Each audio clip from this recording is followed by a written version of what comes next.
bien, merci d'être là pour répondre à un certain nombre de questions relatives au parcours de soins. Le malade n'est pas tout seul, il a en face de lui et à côté de lui son hématologue, son médecin généraliste, ses proches qui sont tout aussi anxieux que lui-même d'ailleurs et qui tous cherchent à avoir une qualité de vie, à pouvoir sortir de cet embarras qu'est la leucémie lymphoïde chronique ou la maladie de Waldenström. Eh bien, comment voyez-vous ce parcours de soins, dans cette évolution de la maladie, dans ce recours aux soins, de l'annonce du diagnostic? Pouvez-vous vous situer votre action? Premièrement, on a parlé juste avant de l'impact des nouveaux traitements sur les nouveaux outils d'évaluation de la réponse, les meilleures réponses. En fait, ces nouveaux traitements changent aussi la façon dont on gère le patient. Jusqu'ici, tout cela était très hospitalo-centré. C'est-à-dire que l'hématologue suivait le patient. Nous voyons des centaines de patients avec ces maladies. L'hématologue est donc le spécialiste, mais le généraliste a peut-être 1 ou 2 LLC dans sa clientèle dans toute sa vie.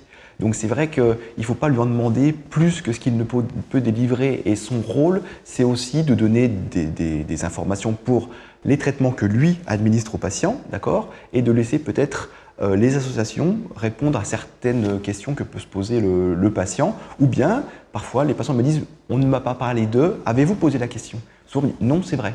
Il ne faut pas hésiter à poser les questions si on veut avoir des réponses. Ensuite, vous savez qu'on a des plans cancer tous les 7 ans et en fait actuellement, le plan cancer calcule qu'à peu près 50% des traitements du cancer seront donnés par la bouche dans les 5 ans qui viennent.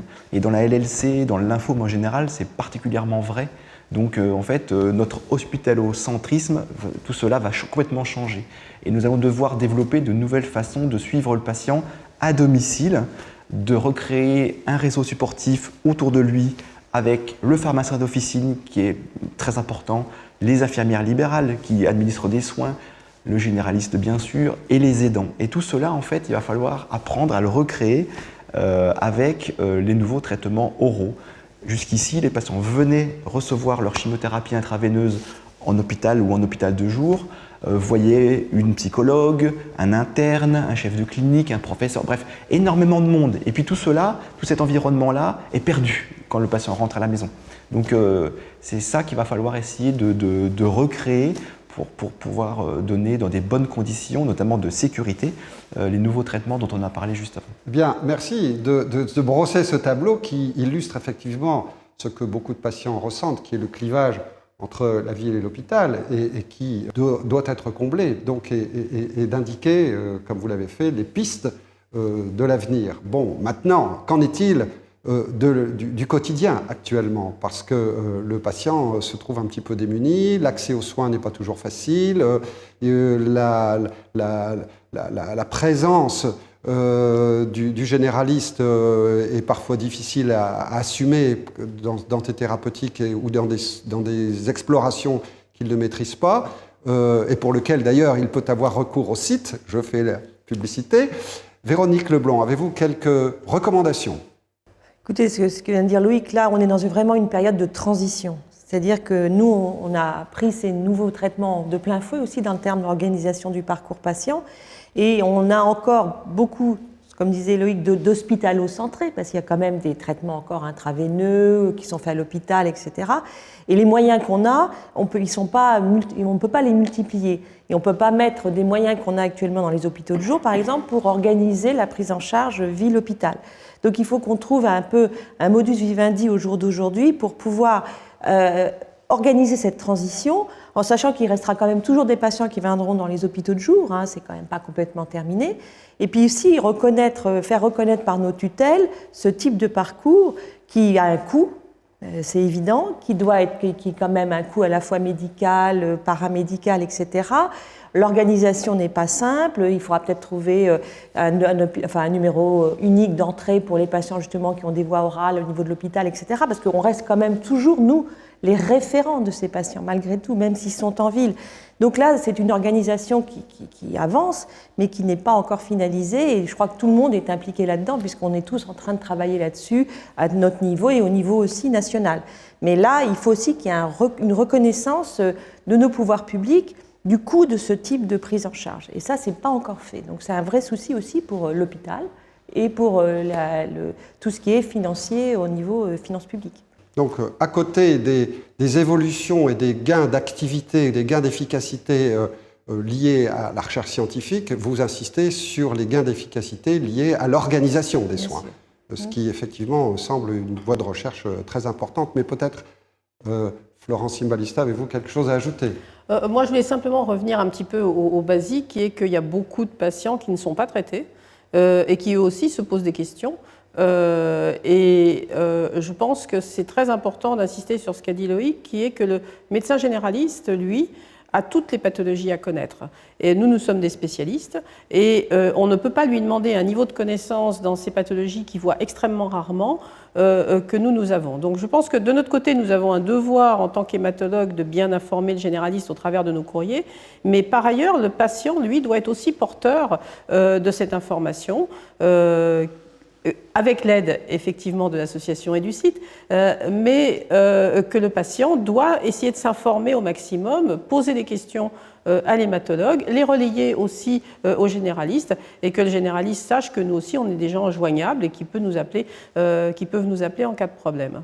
Alors quelques études, notamment américaines, ont montré que, comme l'a insisté Loïc Isbar tout à l'heure, le support du patient donne des résultats très contrastés selon que c'est supporté ou moins supporté. D'ailleurs, une étude toulousaine, dont le docteur Loïc Isbar est également acteur, le montre à l'évidence. Donc la question du support est vraiment importante et sur laquelle se greffe la question des coûts, puisque ces molécules ont un coût, et c'est une question qui va surgir très, très prochainement, certainement, à l'occasion de choix thérapeutiques qui sont à faire.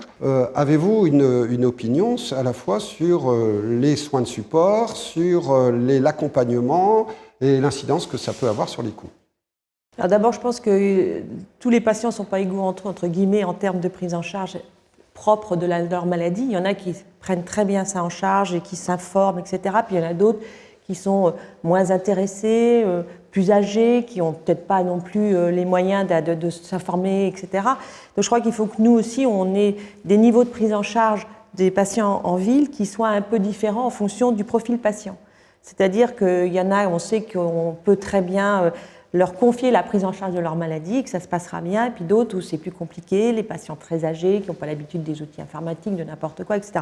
Donc déjà, nous, il faut qu'on fasse un petit peu un choix en termes de prise en charge en ville en fonction du profil patient. Ça, c'est important. Mais en sachant que nous, ce qu'on veut, c'est que le patient s'approprie sa maladie. Je pense que c'est absolument indispensable. Et puis en termes de problème de coût, c'est raison de plus pour que cette prise en charge en ville soit la plus parfaite possible, pour que le patient prenne bien son médicament, qu'il ne l'arrête pas sans nous le dire, que les effets secondaires soient bien gérés et qu'on soit au courant. Parce que vu le coût de ces médicaments, c'est évident que s'ils sont mal pris ou arrêtés, l'efficacité va être nulle et les patients peuvent nous le dire ça au bout de 2 mois, 3 mois, 4 mois, parce qu'on ne les voit pas régulièrement comme on les voit en hôpitaux de jour. Donc tout ça, c'est aussi une réflexion importante parce qu'il faudra montrer dans l'avenir que le coût vaut la peine. Et si le coût vaut la peine, ça peut dire que l'efficacité est bonne, que la prise est bonne, que les effets secondaires sont bien gérés. Et tout ça, ça va être donc notre travail dans les années qui viennent. Loïc Isbar. Alors, nous, en tant qu'hématologues, on est un peu les pauvres, parce que les oncologues avaient l'habitude de donner des anti-hormones au cancer du sein, au cancer de prostate, et avaient l'habitude des traitements oraux du cancer donnés sur des années et des années. Mais en médecine en général, le suivi des diabétiques, c'est une maladie chronique où le patient est auto-éduqué et la plupart savent tout à fait gérer leur glycémie. C'est la même chose pour l'hypertension artérielle. On développe des réseaux de support pour supporter les aidants de malades d'Alzheimer ou de maladies neurodégénératives pénibles. Nous, on va avoir à utiliser ces outils. On ne va pas les créer ex nihilo, on va pouvoir utiliser ce qui existe déjà. Et vraiment, ce qui était développé en fonction des centres, c'est vrai que c'est pour une patientèle de grandes villes ou de provinces et parfois même de zones rurales sans aucun médecin, avec peut-être une infirmière à 20 km autour, on ne posera pas les mêmes questions que pour le périphérique et les analogies de périphérique. Voilà. Mais comment dire, ce qui est sûr, c'est qu'on va avoir à traiter de plus en plus avec des traitements très efficaces, ce qui est une bonne nouvelle, des patients même très âgés, parce qu'ils sont de plus en plus en état de recevoir ces traitements-là. Donc en fait, on voit une modification de nos pratiques dès maintenant. En termes de nombre de consultations, de nombre de demandes de consultations, on a l'impression, nous, d'avoir d'un seul coup beaucoup plus de patients qu'avant. Et parfois même un deuxième avis qui est demandé, alors qu'il y a eu déjà un avis qui a été donné et qui vous est adressé. Je pense que c'est un bon message à transmettre ici, que les patients ont tout à fait le droit de demander un second avis. Et je pense que beaucoup n'osent pas par peur de décevoir le premier médecin, ce qui est gentil. Mais je pense qu'il ne faut pas. Quand vous avez une maladie qui n'est pas fréquente, c'est tout à fait normal de demander un autre avis à quelqu'un d'autre. Alors je crois que le deuxième avis, c'est la vraie vie. Donc il ne faut vraiment pas hésiter. Moi, j'envoie mes patients pour des pathologies dont je ne suis pas très spécialisée, voir des collègues. Ça me semble tout à fait normal. Et le patient, il est au centre de cette histoire et c'est lui qui est important. Ce n'est pas le médecin qui l'a pris en charge, etc. Et ça, la seule chose, c'est que je pense qu'il faut que ce soit transparent. C'est-à-dire que s'il a besoin d'un deuxième avis, il peut peut-être même s'adresser à son hématologue en disant voilà, j'ai un doute ou c'est grave, on m'a parlé de quelqu'un qui pourrait. Et je pense que l'hématologue, s'il est, disons, normal, entre guillemets, je ne sais pas s'il y a des hématologues normaux, mais s'il est normal, c'est tout à fait. Moi, j'envoie mes patients voir quelqu'un d'autre. Ça me semble tout à fait logique. Et il ne faut pas qu'il y ait. Il y a souvent des deuxièmes avis cachés. C'est parce que le patient dit non, n'écrivez pas à mon hématologue, parce qu'il va se vexer, il ne voudra plus me voir, enfin, etc. À un moment, je pense qu'il faut que les choses soient transparentes, hein, et ça n'empêche pas que le patient soit suivi par l'hématologue du début. Au contraire, ça permet d'avoir un dialogue. Voilà, moi, ça me semble tout à fait normal. Mais c'est plus facile de le faire en consultation, le deuxième avis, que le faire sur un dossier qu'on vous envoie par mail, par exemple. Moi, je pense que c'est très important d'insister là-dessus. D'abord, on ne court pas après les patients, hein, on en a tous beaucoup trop, donc ce n'est pas un problème. La relation médecin-patient doit être une relation qui fonctionne bien, et ça peut arriver que aussi dans quelques cas, ça ne fonctionne pas. Donc dans ce cas-là, il vaut mieux s'adresser directement à son hématologue. Il y a deux niveaux au deuxième avis. Il y a je ne m'entends pas avec vous, je voudrais bien aller voir quelqu'un d'autre, auquel cas ce n'est pas un problème. Et il y a ce que vous me dites, ça me stresse beaucoup et j'aimerais bien l'entendre aussi de la bouche de quelqu'un d'autre. Et auquel cas, c'est l'hématologue finalement qui est le plus à même de choisir le deuxième avis, parce qu'il sait quel est le collègue le plus compétent pour donner un deuxième avis. Donc surtout ne pas hésiter à en parler à l'hématologue et à lui demander le dossier, parce que c'est aussi la façon d'avoir tous les renseignements effectif que de demander le dossier pour un deuxième avis et de ne pas passer par des sites qui proposent à des prix d'or des deuxièmes avis avec des gens dont on ne sait même pas s'ils sont effectivement des spécialistes dans le domaine. Et en restant très clinique, comme vous avez déjà insisté sur ce point. Eh bien, je vous remercie beaucoup. Je pense qu'on a pu faire le tour de beaucoup de sujets et que nous aurons certainement l'occasion de recommencer différents points qui préoccupent les patients atteints de maladies, soit de leucémie lymphoïde chronique, soit de maladie de Waldenström. Merci beaucoup encore Loïc Isbar, merci encore Florence Cimbalista, merci encore Véronique Leblond d'avoir participé à ce petit enregistrement.